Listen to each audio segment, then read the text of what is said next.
രാജ്യത്താകമാനം ജിയോ സർവീസുകൾ പണിമുടക്കിയത് ഉപയോക്താക്കളെ ആശയക്കുഴപ്പത്തിലാക്കി.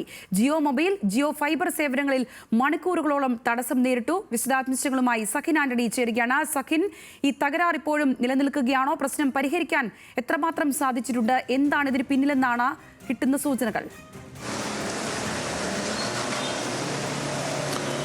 സംഗീത, ഈ പ്രശ്നം പരിഹരിച്ചു കഴിഞ്ഞിരിക്കുന്നു എന്നുള്ളതാണ് ജിയോയിൽ നിന്നും അറിയിക്കുന്നത്. അല്പനേരം മുൻപ് ആ പ്രശ്നം പരിഹരിച്ചു എന്നുള്ളതാണ് ലഭിക്കുന്ന വിവരം.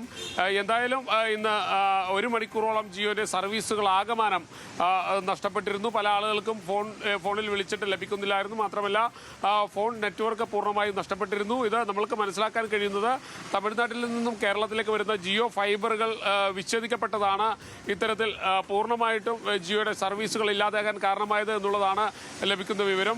കേരളത്തിലും തമിഴ്നാട്ടിലും ജിയോ സർവീസുകൾ ഇല്ലാതെയായിട്ടുണ്ട്. എന്നാൽ അല്പനേരം മുൻപ് സർവീസുകൾ പുനഃസ്ഥാപിക്കാൻ കഴിഞ്ഞു എന്നുള്ളതാണ് കമ്പനി അധികൃതർ അറിയിക്കുന്നത്. എന്നാൽ ഇവർ ഇത് ഒരു മാധ്യമത്തിലൂടെ പറയാൻ തയ്യാറാകുന്നില്ല. പകരം അവർ മാധ്യമത്തിലൂടെ അല്ലാതെ അൺഒഫീഷ്യലായിട്ടാണ് ഈ കാര്യങ്ങൾ അറിയിക്കുന്നത്. സംഗീത, ശരി സഖി.